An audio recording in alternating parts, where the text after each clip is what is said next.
Psalm 78 is a historical psalm attributed to Asaph, recounting the history of Israel and emphasizing the importance of passing down God's deeds and commandments to future generations. The psalm begins with an exhortation to listen to God's teachings and to remember the parables and dark sayings of old. The psalmist emphasizes the need to tell the next generation about the praiseworthy deeds of the Lord, His power, and the wonders He has done, so that they might set their hope in God and not forget His works. The psalmist recounts how God established a testimony in Jacob and appointed a law in Israel, commanding the fathers to teach them to their children. Despite these instructions, the psalmist narrates how the people of Israel repeatedly failed to remain faithful. He describes their stubbornness, rebellion, and forgetfulness of God's mighty works. The psalmist provides examples of God's miraculous acts, such as the parting of the Red Sea, leading the people through the desert, and providing manna and water, yet the people continued to test and provoke Him. The psalmist details the consequences of Israel's disobedience, recounting how God disciplined them through various means. He speaks of plagues in Egypt, the death of the firstborn, and the hardships in the wilderness. Despite these judgments, the people still turned away from God, showing ingratitude and faithlessness.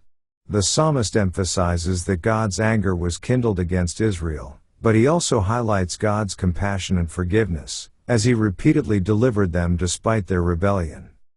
The psalm concludes with the psalmist recounting God's choice of David to shepherd His people. After rejecting the tent of Joseph and the tribe of Ephraim, God chose the tribe of Judah and Mount Zion, where He built His sanctuary. David, a man after God's own heart, was chosen to shepherd Israel with integrity and skill. This ending underscores the hope for a faithful leader and the continuation of God's covenant with His people. Psalm 78 serves as both a warning and an encouragement, reminding readers of the importance of obedience and faithfulness to God, while also highlighting His enduring mercy and guidance. Let's now read Psalms chapter 78.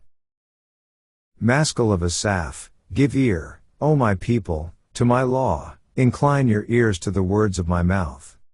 I will open my mouth in a parable, I will utter dark sayings of old, which we have heard and known, and our fathers have told us. We will not hide them from their children, showing to the generation to come the praises of the Lord, and His strength, and His wonderful works that He hath done.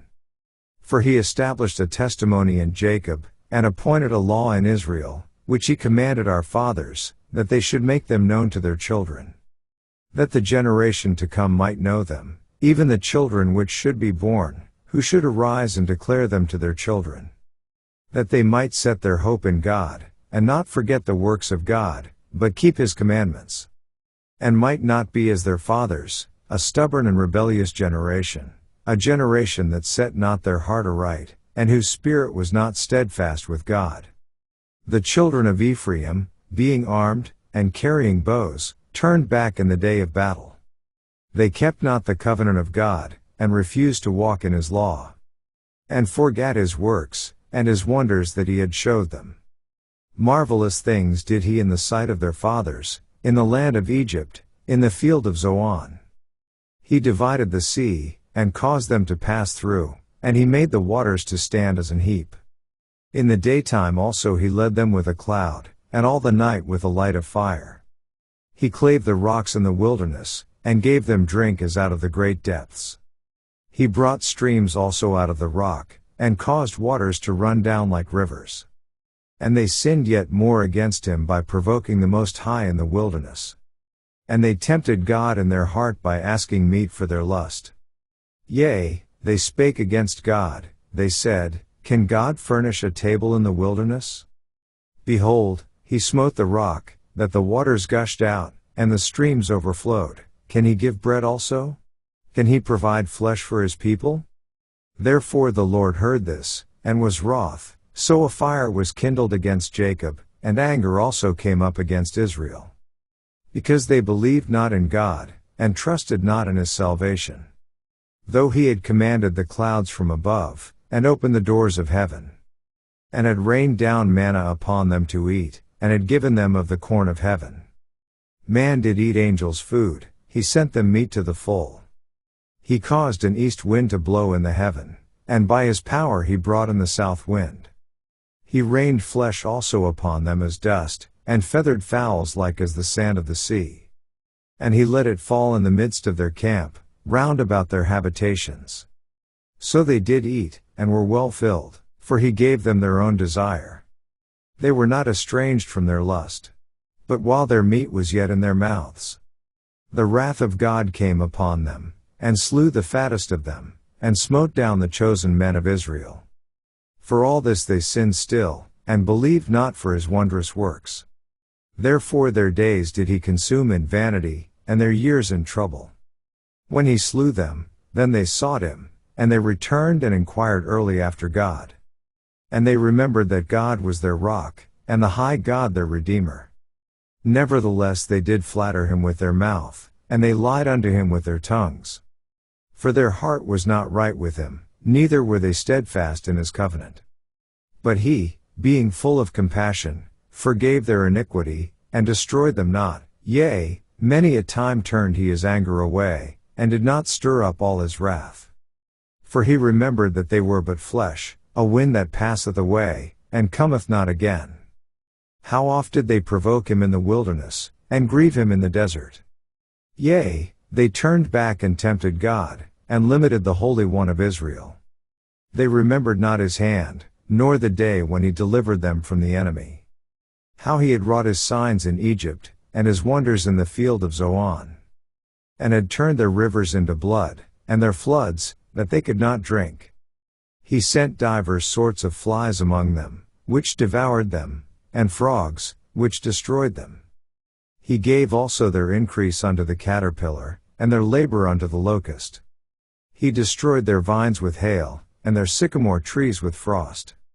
He gave up their cattle also to the hail, and their flocks to hot thunderbolts.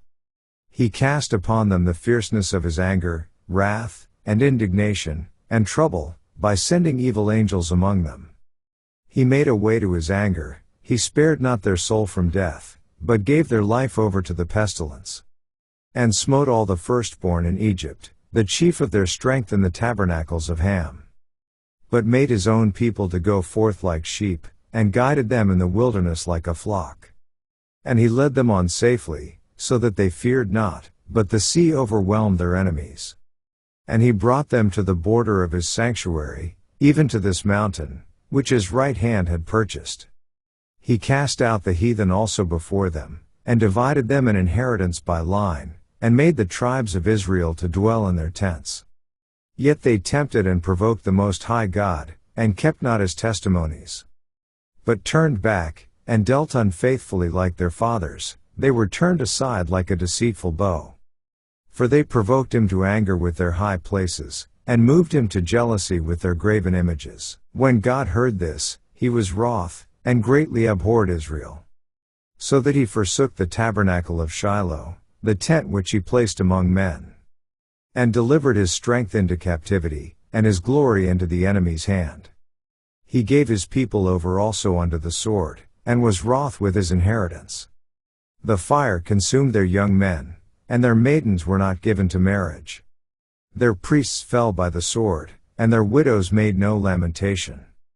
Then the Lord awaked as one out of sleep, and like a mighty man that shouteth by reason of wine. And he smote his enemies in the hinder parts, he put them to a perpetual reproach. Moreover he refused the tabernacle of Joseph, and chose not the tribe of Ephraim. But chose the tribe of Judah, the Mount Zion which he loved. And he built his sanctuary like high palaces, like the earth which he hath established forever. He chose David also his servant, and took him from the sheepfolds. From following the ewes great with young he brought him to feed Jacob his people, and Israel his inheritance. So he fed them according to the integrity of his heart, and guided them by the skillfulness of his hands. This ends our reading of Psalms chapter 78.